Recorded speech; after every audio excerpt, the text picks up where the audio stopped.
putting his family on risk, putting his health on risk. अच्छे द्रामिक phone call की हमें Covid में भी काम करना है, हमें किसी भी टर्माइल में काम करना है, लेकिन अगर हमने काम किया, we have served the department for 12 years,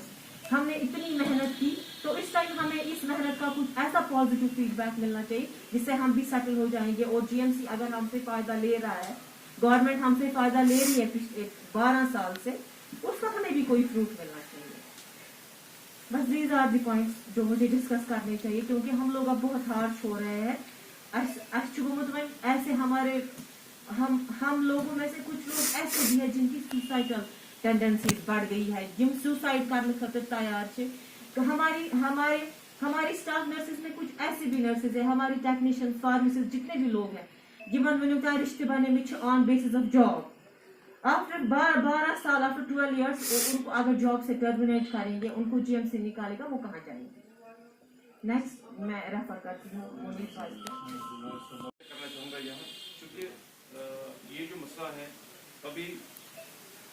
12 साल तो हो गए कंप्लीट, मगर एक बड़ा अप्रीहेंशन हमारे पास अभी खड़ा है। वो ये है कि हमें एक चीज़ में डार्क रखा, थोड़ा सा ब्रीफिंग करूँगा मैं इसको। एक चीज़ में डार्क में रखा गया कि 12 साल पहले जिस पोस्ट पे हम आए थे, उस पोस्ट पे ये कहा गया था कि हमारा ऐसा ये कह रहा था कि इसको आप रेफर कर दीजिए और प्रॉपर सिलेक्शन आप बोर्ड से ले लीजिए। उस 1 साल से लेके 12 साल तक हमें रखा गया, कोर्ट की डायरेक्शंस है वो भी इम्प्लीमेंटेड है, स्टेट्स को मेंटेन है, मगर इसके बावजूद भी इन्हीं पोस्ट को रेफर किया गया, इस स्टे को वायलेट किया गया, और ये यहाँ तक स्टे लग गया है एसआरबी को, मगर उसके बावजूद भी, उसको स्टे लगने के बावजूद भी उस चीज को भी वायलेट किया गया, और उसकी जो सिलेक्शन है वहां से एसआरबी से वो कंटिन्यू हो रही है। और यहाँ तक ये है कि अभी मुझे लगता है 5-6 दिन में शायद इसकी फाइनल सिलेक्शन डिक्लेयर भी हो जाएगी। तो इसका मतलब ये है कि हमने तो रिव्यू किया है, जो एडमिनिस्ट्रेशन, जो जेएमसी की एडमिनिस्ट्रेशन, उनके साथ हमने बात की है, मगर उनका क्लियर कट एक रेस्पॉन्स वहां से ये रिप्लाई है कि जी आपका जो ये पोस्ट है ये रेफर हो चुका है, और रेफर होने के बाद ये सिलेक्ट भी हो चुका है, और सिलेक्शन के बाद इसमें रिप्लेसमेंट हो जाएगी। हम ये कहना, आपके माध्यम से हम ऑनरेबल लेफ्टिनेंट गवर्नर साहब से ये रिक्वेस्ट करना चाहते हैं कि अगर 12 साल पहले हम आए थे, अगर 12 साल पहले अगर इस पे 12 साल से स्टे लगा हुआ है, कोर्ट की वायलेशन,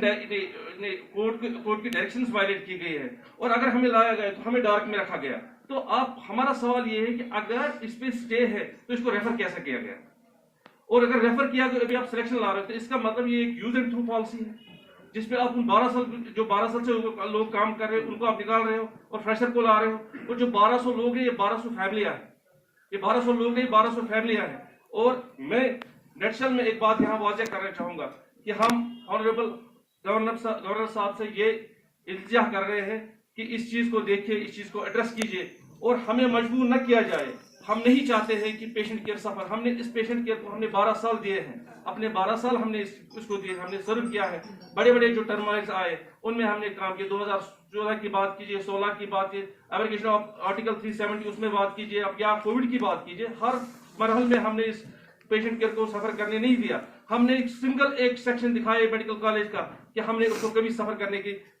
सफर होने का मौका दिया। आज हम ये रिक्वेस्ट कर रहे हैं कि हमें मौका न दिया जाए, कि हम मजबूर हो जाए कि हम सड़कों पे आ जाए। इसलिए हम इल्तिमास कर रहे हैं, इल्तिजा कर रहे हैं, हम पर रिक्वेस्ट कर रहे हैं कि मेहरबानी करके इस चीज को एड्रेस किया जाए, और एज सुन जितना भी पॉसिबल हो कि इस चीज को एड्रेस करके हमारे लिए वाज़ेह एक पॉलिसी की जाए, क्योंकि हम पिछले 12 साल से इस चीज के लिए मुंतज़िर हैं।